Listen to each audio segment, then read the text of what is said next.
আসসালামু আলাইকুম, welcome to GI express Facebook page and YouTube channel. Welcome to another new video.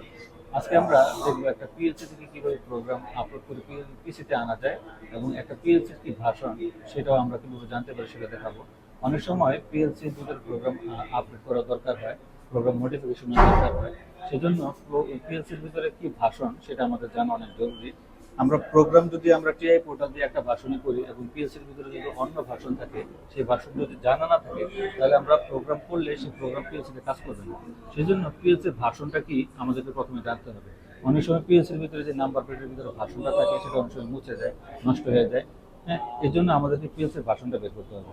তো আর কথা বাড়ছে না, চলুন বন্ধুরা ভিডিওটি শুরু করা যাক। আপনারা এখন ভিডিওতে দেখতে পাচ্ছেন এখানে অনেকগুলো পিএলসি আছে। পিএলসির ভিতরে কোন ভার্সন কি এবং পিএলসির ভিতরে কি প্রোগ্রাম দেওয়া আছে সেটা আমরা এখন জানি না।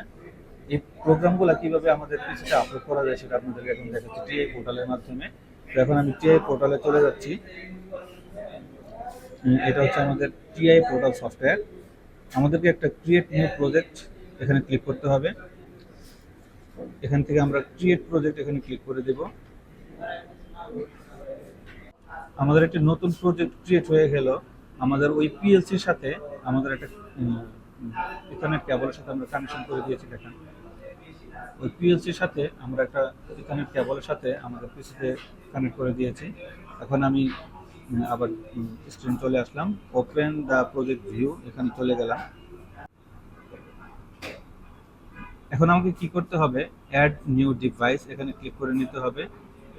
ক্লিক করার পর আমাকে যেতে হবে অপশন, এরপরে অনলাইনে চলে যায়। অনলাইন থেকে upload device as a new station hardware and software. তো আমি এখানে ক্লিক করে নিচ্ছি। এখানে সিলেক্ট করে নিচ্ছি PNE, select GB ethernet family controller, start search, এখানে ক্লিক করে দিলাম। আমাদের পিএলসি থেকে প্রোগ্রামটা পিএলসিতে আপলোড হয়ে গেল। আমাদের এখানে দেখতে পাচ্ছেন আমাদের এই ডিভাইসটা হচ্ছে siemens PLC 1215 DC DC DC এবং এটার আইপি অ্যাড্রেস এখানে পাওয়া যাচ্ছে 192.168.0.17। তো এখন আমি প্রোগ্রামটি আমাদের পিসিতে আপলোড করে দিচ্ছি। আপলোডে ক্লিক করে দিলাম। এখন আমাদের পিএলসির এখানে প্রোগ্রামটা আপলোড হয়ে যাবে। পিএলসির মডেল নাম্বার এখানে চলে আসবে। এখানে configure, loading configure from device. আমাদের প্রোগ্রামটা যদি আপগ্রেডেশনের দরকার হয়, মডিফিকেশনের দরকার হয়, তো আমরা এখান থেকে এই মডিফিকেশনটা করে নিতে পারবো। আপলোড ফ্রম ডিভাইস, পিএলসি থেকে প্রোগ্রামটা পিসিতে আপলোড হচ্ছে।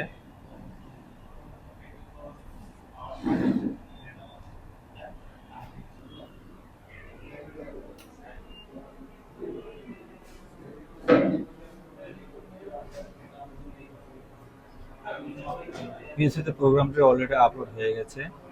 আমি এখন পিএলসিতে চলে আসলাম। আসার পরে এখানে প্রোগ্রাম ব্লকসে চলে যাই। প্রোগ্রাম ব্লকস থেকে মেইন প্রোগ্রামে চলে যাই। পিএলসি প্রোগ্রামটা অলরেডি আমার পিসিতে চলে এসছে।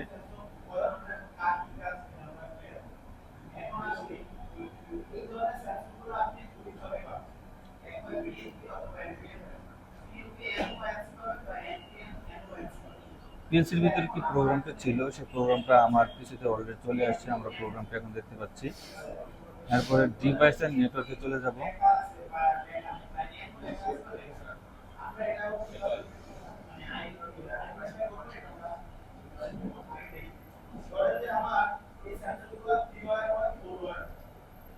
প্রপার্টিসে চলে যাব।